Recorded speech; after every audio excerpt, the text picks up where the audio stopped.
Hey everybody, it's me, Angela Walters, and welcome to this week's live chat. I'm excited to be here talking about my favorite thing, machine quilting. I have some fun things in store for you, but before we get really into the video or into the chat, just to let you know, as always, Jessica is behind the camera monitoring that chat. So if you have any questions you want to ask me live, go ahead and do that. Plus, every once in a while, I love to do a giveaway, and today I have a giveaway for those of you that are watching live. One lucky participant is going to win a training wheels kit with the designs we're going to be talking about today. So this is fabric that I designed so that you can quilt right along the top of the lines to get the hang of the way the design goes together. It comes with instructions, the quilt fabric for the top, and backing and binding. So you have a cute little whole cloth quilt when you're done. You'll be better at quilting those swirls. You'll master those ribbon candy, and you'll have a beautiful quilt that you can either hang on the wall or put in a doggy bed, depending on how you feel about it. So Jessica will pick a winner to enter. All you have to do is leave a comment, just anything. Hey, how's it going? Love you, love the chat, whatever. And Jessica will pick a lucky winner. Again, that's just for those of you that are watching live. If you're not watching live and you have questions, no worries. Just leave those in the comment section from time to time.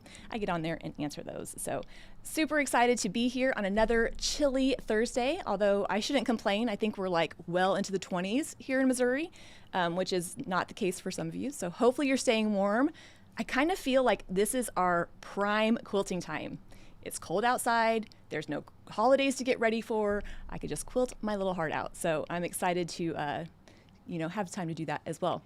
Now, in today's live chat, I always talk about something machine quilting related. Well, I'm going to be recapping the previous tutorial that just came out on Tuesday, where we saw how to quilt skinny swirls and then even touched on the ribbon candy. Plus, I'm going to tell you about some upcoming events. So without any further ado, let's get right into it. So before we talk about the machine quilting, I just want to let you know there's some upcoming events at our quilt shop here in the Kansas City area.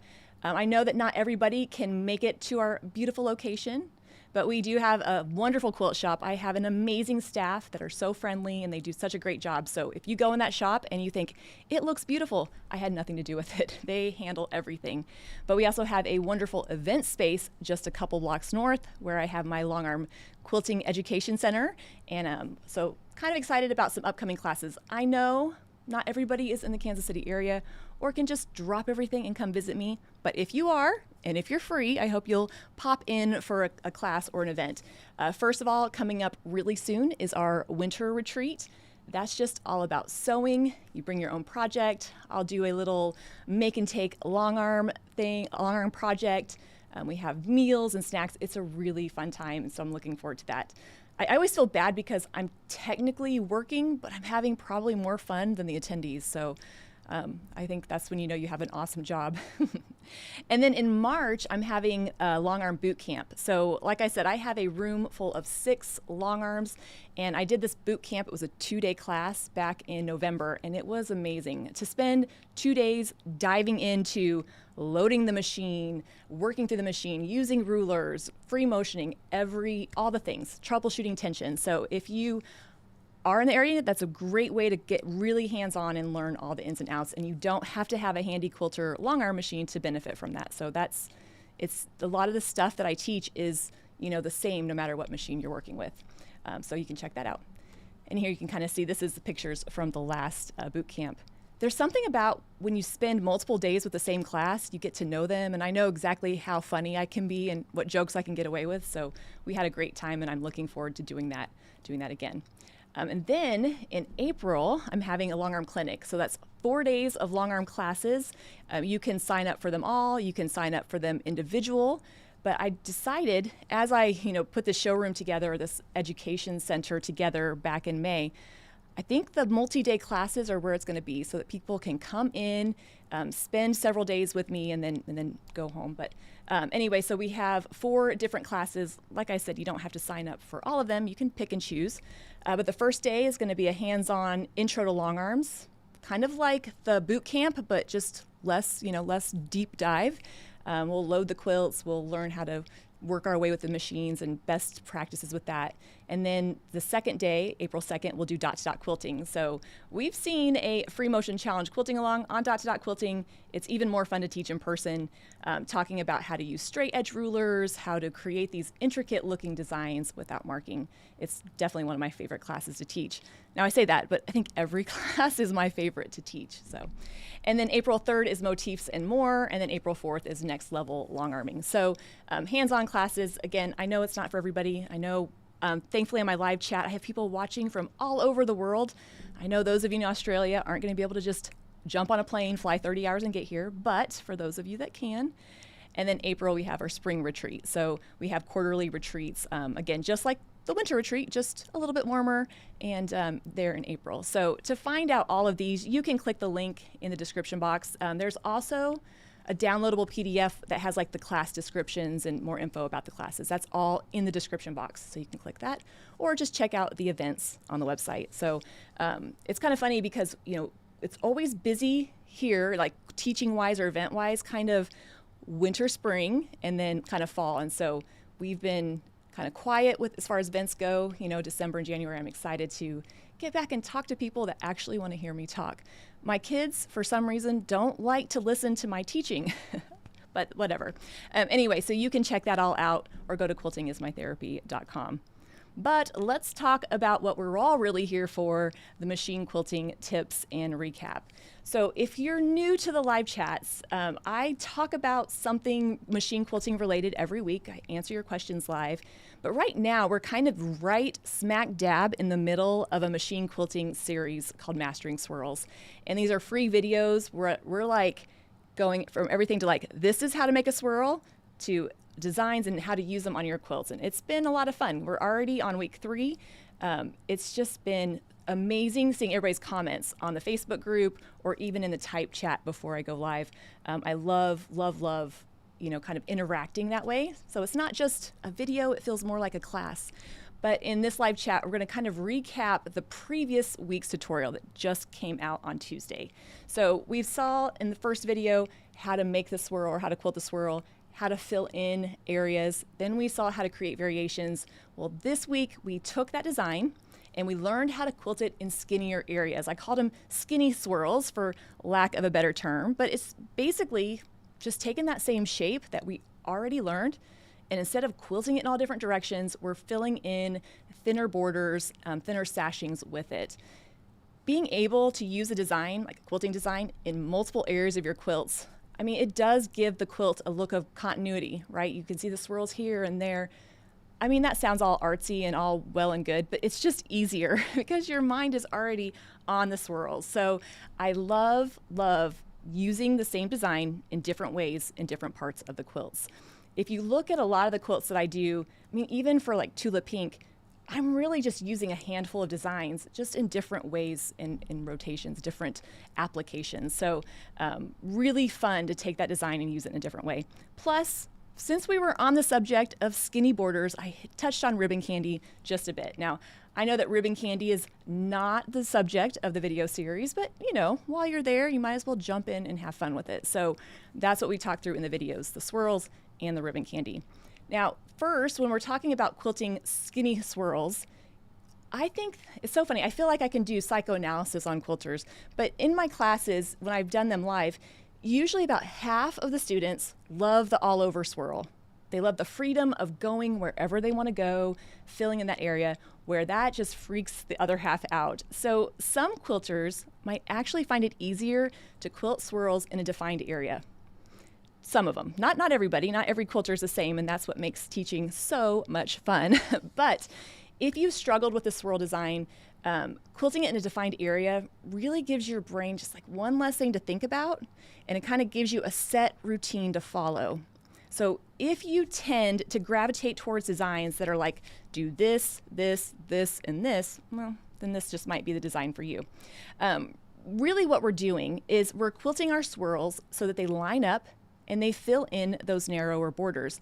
You could definitely use this in a wider border, but those swirls get pretty big, and I don't love quilting big swirls. It's difficult to sustain that curve through the big ones. So if you're looking for like a set rules, like 2 to 4 inches is a really good space to use that for. And what we're doing is starting, and you can kind of see the diagram here, with our swirl so that it kind of begins in the center of our border or our area that we're filling in. Having it in the middle is going to give us room to work our way back out. So that's the important tip there. Since I like to quilt the inner part of the swirl first and then come out and do the bigger part, I need to make sure I have enough room to do that. So making sure it's a little bit on the smaller side.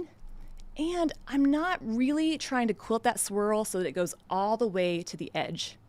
Now, I don't want, a little swirl and a big border with big gaps on both sides, but I also don't want to quilt the swirl so that it goes into the seam, because then I'll lose the quilting. It'll kind of disappear in that seam or the border of our area. So I'm kind of centering it there and using the quilting to fill it in as much as possible. Now here was a tricky part, and this was the questions that came up before I went live. Just as a side note, before I go live at 3 o'clock, I get on about 2:30, about a half an hour before, and we type chat. I'll answer questions that maybe are specific, or we just have a good old time. So be sure to check that out if you have time. But one of the things that came up in the type chat was remembering which way to quilt that swirl. How I'm approaching this area is alternating directions so that they fit together. So in this example, that first swirl went up. When I quilt my next one, I'm going to quilt it so that it goes out in front and faces the opposite direction. This is not required. I probably should have said that in the video. They can all face the same direction, but that alternating direction is what helps them hook together and fill in that area as consistently as possible. Now, I've said this in previous videos and previous live chats. I am only the expert of my opinion, so this is what works for me. You'll play around with this, you'll come up with your own design, and it's going to be fantastic. But the alternating direction is what helps hook those together. So after I'm quilting my swirl, I echo around and then I quilt that next one so it goes out in front. I'm sorry I didn't make a note of the name, so sorry, but somebody in the type chat said they were thinking of like P's and Q's, or kind of thinking of something that, to use as an analogy. I think up and down, but either way it's fine. But I'm quilting it out, same like I did the first one, nice and small, filling in the middle of that area, leaving myself room to come back out, like so. Again, you don't have to change direction, it just makes them hook together so nicely. And then you can continue on quilting your swirls as you work your way along the area. The good thing is, I know that change of direction is tricky. Our brain does not automatically love mirror images, especially when we're learning. It's like, I don't got it, I got it, I don't got it, I got it. But there's only the two directions, left, then right, left, then right. So once you kind of get that down, then you can get into that groove and quilt that area pretty quickly and consistently. I will say, if you've always wanted to do the swirl hook, which we didn't really see in this video, where it's like a swirl with a little hook that goes out, this right here is how I finally got the swirl hook design all those years ago when I started quilting. I could not get the hook, but until I used it in a border, that's when it really helped me. So if you don't love those unquilted areas around the curves, you can throw a little hook in there. I didn't do it in the video because I don't want to, confuse everybody, but just know that's a great way to transition to the next one.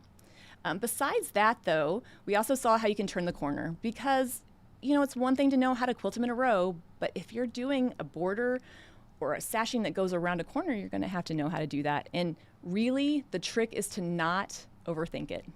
Quilt the swirl until you get to the end, and then just make your next one wrap around and go the next direction. Now, I know you're listening, you're like, oh, sounds so easy when she says it, but I'm just telling you, you don't have to measure out your swirls or make sure that the size is whatever. Just continue on and go the next direction. Now, I will say something I didn't give in the video. If you're quilting on a long arm, you don't really have the luxury of turning the quilt. I mean, you can, but it would just take forever. For practical purposes, it's not going to happen. So you have to get comfortable quilting those swirls in all different directions. But if you're quilting on a sewing machine, you can rotate that quilt so that you're quilting in the direction that feels comfortable for you. Now, I know some of you are like, yeah, obviously, but sometimes when you're new, you forget, oh, I can make this a little bit easier on myself. So once you get to that corner, rotate that quilt so that you're always moving in the direction that you feel comfortable quilting. We have enough stuff to worry about and stress over. Let's not make our quilting any more difficult than it needs to be. So really, those are the main tips. getting the quilting diagrams will really help, just so you can get the idea of how the design goes together and just practice, practice, practice. So one thing I will point out is we're going to be seeing next week, we're going to be seeing the swirl chain, which if you haven't seen it, it is one of my favorites. It's so elegant and beautiful. It uses a lot of echoing, but it's basically this design with just a lot of echoing. So once you get the hang of those switching directions, you'll have the swirl chain down. So even if you're like, I don't want to ever use this on a quilt, think of it as like a tiptoe into next week's tutorial. So there is that. All right, and like I said, I threw in ribbon candy. Ribbon candy gets a bad rap because it has that mirror image. It's just not a natural shape for some of us to quilt. And so if you struggled, then this is the time to practice. Again, the quilting diagrams are really helpful because if you can't even draw the design, how are you supposed to quilt it? So printing out those free downloadable quilting diagrams and tracing over the design really helps, especially with ribbon candy. I can't stress that out enough. So in the video, I just kind of marked some boundaries and quilted it on a piece of solid fabric so that you could actually see what I was doing. This is so important. Marking those boundaries, again, just gives you that defined area to fill in. So mark a couple lines that are 2 inches or 3 inches apart and then practice filling in that design. I will say the main tip that I will give, and I did this in the video, but I cannot stress it enough, getting comfortable with the shape. So quilting that line so it goes out and back and out and back. I kept saying that in the video, and I'm like, they're going to be like, she just is repeating the same thing over and over again. But it really is the same step over and over again. But what happens is sometimes when we're newer to quilting, and I did this too, we're quilting our line so it goes out and it comes back, but then we get kind of like focused on what we're doing and we forget to swing out. Not swinging out is what happens, what causes your ribbon candy to start leaning. Again, that is something I did when I started machine quilting, very, very common. You really want to make sure you go out to come back, and it can be scary, especially when you don't know what you're doing. It's like, oh, I'm just going to go right over here. So again, practicing drawing that design out, knowing that that's one of the common troubleshooting things, and then just practicing over and over. I will say, though, that unlike the swirl design, swirls kind of evolve, kind of like handwriting. The more you do it, the more it refines, the more you find your style, your swirl style, as I like to say.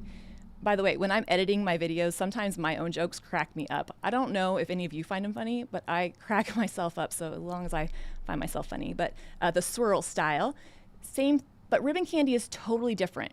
Ribbon candy is like, nope, it looks bad, it looks bad, it looks bad, it looks really bad, and then it clicks. Your brain is like, oh, this is what I'm doing, and then it comes together pretty quickly. So if you're trying this and you're like, there's no way, you may be closer than you think. So just know that that's kind of how that design goes together.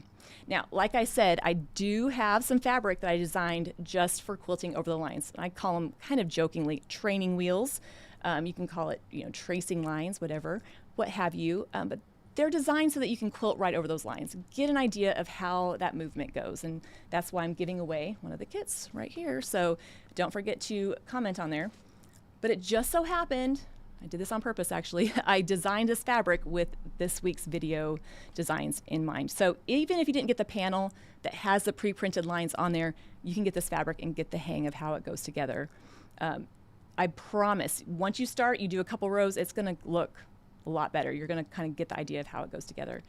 But when you're working on these, if you try it out, don't focus so much about getting the quilting perfectly on the line. That is not the point, and especially for those of you that are quilting along on that challenge panel with those marked lines. We're just getting it close. We're using it kind of as a guide to let our brains and our hands figure out how the design goes together. So it's not about keeping it perfectly on the lines, it's about learning how it goes together. I wish I could go home with every one of these kits that I sell and tell you all, kind of beat that into everybody's minds. All right, so if you are quilting along in the video series, I design a fabric panel and we quilt along together on the same panel. If you're quilting along and you want, weekly challenges, you want to follow step by step, this week I'm going to have you quilt that whole outer ring of that center detail. So we're going to do the swirls all the way around. We're going to do the ribbon candy back and forth, and then we're also going to quilt the white portion of there. And I have a picture that you can see how I quilted it. I just did some echo lines in that outer white part, just kind of echo that same shape. You can leave it unquilted. You can do a little loopy design, whatever you feel like. I will say, though for those of you, I'm going to go back to this other picture. For those of you on a long arm, this is where we're going to see sometimes the change of direction can be tricky, because I prefer to start on my left and work all the way around. So that means I'm going to be quilting swirls that go up and down and this way and that way. But just give yourself patience and know we're learning how to quilt that design in all different directions. Try not to get too discouraged with that. So like I said, this is just a suggestion. I know that sometimes people like want rules to follow, and there's some people that are like, don't tell me what to do. So this is if you're a rule follower and you want that. And just a quick suggestion for thread placement. I kind of went over this quickly in the last live chat, but if you bought the coordinating threads and you're like, what thread colors do I use? If you want to, you can use the white in that outer part, pretty obvious. And then in the ring, where that swirl is, you can use any color you want. I did multiple colors, actually. I kind of changed threads as I went up, but if you want just one thread color, go with a tango or like a light corally color, because that will look good in the blue and the purple and the outside, and also nice up there. So again, that's just for the rule followers. That's not, for everybody if you don't want to do it. So you can see here some of the designs. So the tango thread I did kind of in that ribbon candy and in the swirls. So just nice, pretty coral. Again, it's just what works for me. Now don't forget, I know I said this every week, but every time I have people like, what, you have quilting diagrams. For all my videos, all my free motion challenge videos, I put together free quilting diagrams in a tip sheet. That way you can print it out. I am much more of a paper person than a video person, which is funny because I like make my living making videos, but I want something that I can put next to me and I can, mark all over. I'm a paper person that way. So you can check those out. There's a link in the description box that will take you to the main page for all of this Mastering Swirls challenge. So you can get those, or I also have an expanded resource PDF with even more step-by-step instructions and even more quilting samples. And for my regulars that listen to me every week, I've already talked about this a million times, but not everybody is here comes every week. So if you want to learn more, you can scan this QR code. You can click the link in the description box below. You can go to quiltingismytherapy.com and go to the Free Motion Challenge tab. You can drive to Liberty, Missouri and come to the shop and they'll show you where to get it. They have done that before. So I know that's not going to work for everybody, but all the details for the free video series are there. So for those of you that are wanting to try it, it's not too late. You can definitely still quilt along. So be sure to check that out. Now, like I said, next week we're going to be doing the swirl chain where we're swirling and echoing, one of my favorites. But let's answer some questions. I know Jessica's been writing them down over there. I also wrote some down from the type chat, so we'll see how much of them overlap. Give me 1 second. I need a drink of water. It's funny. Usually after my live chat, I tell Jessica, I'm like, water. Okay, a question. These are from the type chat before we went live. The best weight, somebody asked, what was the best weight for a bobbin thread on a normal quilt? That is such a personal preference. The weight of thread you use on top or bobbin, totally up to you. I like to use thinner bobbin thread only because I'm super lazy. The thinner the thread, the more thread I can fit on that bobbin and the less times I have to switch it out. So on my sewing machine, I think it's like a 50 weight. If I remember correctly, it's a pre-wound. But on my long arm, I use Magna Glide by Glide Thread. It's a 60 weight. I use the 60 weight Magna Glides because, they get so much thread on there, I can quilt a lot further. So, but it just depends. What thread do you have laying around? What do you want the quilting to show up or do you not want it to show up? It's totally up to you. Now, I know those of you don't love that answer. Like, it's up to me. If I knew, I wouldn't ask, right? But there you go. Cindy asked, when she's quilting, the block under the needle doesn't move smoothly. Like the quilt's just not moving smoothly is what I'm assuming. This can happen for a couple reasons. Maybe I have my quilt sandwich that's maybe a little bigger and it's hanging down and I'm fighting gravity. If my quilt sandwich is like sitting on my lap, I'm not only pushing the quilt, I have to get it up on the table and over. So I want everything up, everything even. So it's like the quilt is wadded up, it's over my shoulder. I call it the smush and push, but I just want to get it all even. But it could also be that the foot is too low. Some free motion quilting feet have adjustable height to it, or some machines allow you to adjust the height. You have to check with your machine manufacturer, look at your foot. But if you can adjust the height of your foot, try raising it a little bit. Raising it will just give you a little bit more room to move that quilt through there, especially if I'm working with a thicker batting, like a higher loft batting or a thicker fabric. You'll know you've went too high if you start skipping stitches. That foot needs to be low because it compresses the layers of the quilt to make the stitch. And if you go too high, you'll get skip stitches. So if that happens, just lower it back down a little bit until you're not skipping stitches anymore. But you don't want it so low that it's dragging the quilt because it's hard enough to push the quilt without shoving it through a really narrow spot. So hopefully that helps. Gazelle asked if I stitch in the ditch on the clasp panel. So the quilt panel I designed for the challenge, do I stitch along the seams or those fake seams? And I do. It's actually really fun. If you get a quilt panel of any kind and you stitch or outline it with the quilting, it makes it look pieced. Then you give it as a gift and somebody's like, oh my gosh, you took forever. And you're like, I know, it's because I love you, right?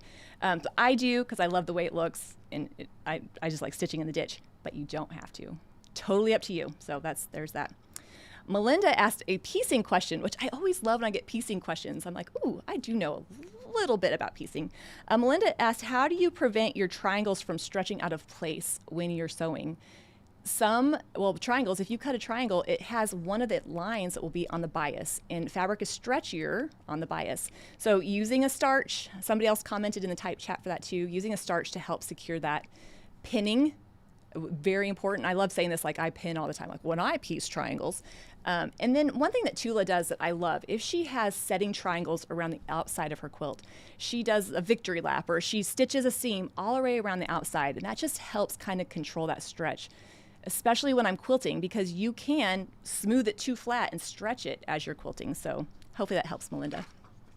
Tracy, is there an easy way to remember which way to quilt the swirls? Talk to yourself out loud, especially in those slimmer borders. Like I said, I'm going to go left and I'm going to go right. Sure, it's weird if people walk in and see you talking to yourself, but you might as well consult the expert of your opinion. Or like I said, somebody will say, oh, a P and a Q, or up and down. Try to give yourself little trigger words, and that will help you do it. This is not related, but I was crocheting the other day, and I'm not good at crocheting, but I like trying new things. And I had to do the same stitch in the same spot twice, and I kept skipping it. So I'd have to go 1, 2, 3, 4. So I was counting out loud. My husband's like, what are you doing? I'm like, don't even worry about it. So there you go. Kathy asked or mentioned she's having trouble with the curves. She's either going too fast or too slow. And that is just part of the learning curve. The more you practice, the more comfortable you'll get knowing what speed you can move through that swirl. And it's actually different for each quilt, because if you have a large quilt, it's going to be harder to go faster because it's heavier. My analogy for this is always learning how to drive. And it just so happens that my youngest daughter has her permit and she's learning how to drive. And we're going around roundabouts and she's going fast and slow. So she'll figure it out. She'll learn that hopefully before I have all gray hair. But it'll come with practice, I promise. So just kind of work your way through it. Another question that was asked, how do I decide whether I'm going to quilt a project on a long arm or a sewing machine? Do I do both on a quilt? Honestly, I learned how to long arm first. That's my first language, so I do almost all my quilting on the long arm. I quilt on a sewing machine for the challenge. If I have forgotten a spot on the long arm and I've taken it off the long arm, it's just easier to put on there. Or if there is a quilt on the long arm that I really don't want to quilt. So I'm like, I'm just going to leave that and I'm going to go quilt something else. So hopefully that helps. All right, and these were from the chat. So Jessica, good questions. What designs do I recommend for beginners for free motioning? Everybody is different. I would say start out with like a loopy meander, mostly because most of us know what a loop looks like, right? We all kind of get the idea of that. So a design that we already kind of like can relate to something else. So for instance, wishbone to me seems like a cursive L. So I didn't have any trouble with that. Beyond that though, I tell quilters, if you are a doodler, if you like to doodle, if you always doodle leaves, that should be the first thing you start out with because you already kind of know the path, but it really just depends. How do I make my sandwich? My top seems to move, but in their world, in my world, this can make tucks and folds. Help. Okay, here is the truth of the matter. When I'm filming, I quilt a whole panel, it's so beautiful, and then I get another quilt sandwich and I have this other panel, and it shifts everywhere. And when I have that sample just for quilting for the camera, I do have tucks and stuff on it. So I would suggest, and for quilts that I'm not just using for video purposes, fusible batting, because you really don't want the fabric to shift because you will get tucks. Is it the end of the world? No. Call it ruching, call it texture quilting, call it whatever you want. But another thing that would help is when you're quilting, if you have a lot of fabric movement, try not to twist the quilt so much. Now, I'm not saying you can't stop, rotate the quilt, but sometimes we get like just crank on that quilt, we twist it, and that's going to shift it. The more we move it, the more it shifts. So hopefully that helps. Can I talk about quilting around corners? When I leave the center of the swirl, do I pivot to the left or right consistently? Okay, so quilting around corners, if I have a border corner, that corner area is actually bigger, has more space than the sides. So my swirls tend to be a little bit bigger in the corners just to help kind of fill that area. But like I said, I'm just kind of quilting until I'm like, oop, I'm out of room. I'm now in that corner. And then wherever I'm at when I finish that swirl, because I'm still going to finish it, I'm just going to make the next one angle and go in the next direction. Now, the hard part is it does look kind of weird when you look at it. You're like, it just looks different. But hear me out. All four corners will look weird, and it's kind of supposed to because there's more room. It's going to be a little bit bigger. So just quilt it, and then when you're done with that swirl, ask, where do I need this next one to go? And you can even kind of like, trace it out a little bit in that corner if you want. But I promise, the more you do it, the easier it gets. Oh, this is so sweet. When I look at your quilting, I see beautiful. I'm curious if you think it's beautiful or are you critical of it. That is so nice. Did you ask that, Jessica? Thank you. First of all, we are all so critical of our own stuff, and I am not excluded to that. Even when I put pictures in this live chat, do you remember that one where the swirls turn the corners and you could see it in the green quilt? As I was talking, my thought was, oh, that swirl in the corner looks bad. I hit something, it was janky. I'm like, well. So yeah, of course I'm critical. And we always see perfection in other people's stuff because we don't know where the mistakes are. So yes, I am still critical of myself. There are times where I'm like, oh, okay, well, it turned out better than I thought. But yeah, I don't think it's a quilting thing. I think that is a personality thing, and we're all kind of can be critical of ourselves. I think the thing is whether that critical tendency is debilitating or not. It's not debilitating to me. Am I embarrassed when it doesn't turn out right, or I make a mistake with the challenge, or send the email out a week early? Yeah, I'm embarrassed, but it doesn't keep me from going on. What machines do I recommend for quilting? I'm intermediate. So that is a big question, and maybe that should be its own live chat at some point. What features do you need? I'm not going to call out any brand names because everybody, as long as it's a reputable brand, you're going to be happy. It's just what features do you want? It's like a car, right? I drive a Mazda, but that doesn't mean that's the only car to drive. What I would say for machine quilting, look for the biggest throat space that you can afford and something that's nice and heavy duty. It's not going to shake around a lot on you. So that's what I go. But I don't piece a lot. I definitely don't make garments, so I don't use any of the fancy stitches that my machine does. And the same goes for long arm. The biggest frame I can fit in my machine, or my area, my room, and biggest throat space. Well, 20 inches of throat space, so I don't want ginormous. But anyway, hopefully that helps. Oh, now I know this one was for Jessica. How about them Chiefs? Oh, man, I'm really nervous. Buffalo looks good. Sorry, going to go on football. I'm a huge football fan. And every time we play the Bills, you just never know. So I know that we have a lot of quilters up in Buffalo. I told Jeremy I'm not watching it. I'm not watching it this week. I can't do it. So anyway. All right. If your swirls go around and meet back up on the other end, do I get them lined up to meet each other? Nope. I'm not worrying that far about it. No. Just aim towards the middle and move on. The thing is, you could try, but it's not going to always work its way out. And then you get disappointed. I think the secret to happiness is low expectations. So if I'm not trying to line them up, if they don't line up, then I'm okay with it. But that's just me. How do I figure out what swirl design will fit your border size? So this is a good question. How do I scale it up and down? The more you do it, the more you can just look at it and know, because you've done it before, like, oh, this is going to work or this isn't. Try drawing out with your marking tool a couple swirls and see how it looks. I love to quilt things to death, though. Quilt it till it's dead and put more on it. That has always been my motto. So I'm not going to be using this design in bigger borders. So I'm going to use the swirl chain or something that's a lot more dense. So it's a personal preference. It's a subjective thing. So draw out a couple lines and see what you think about it. So hopefully that helps. All right, great questions.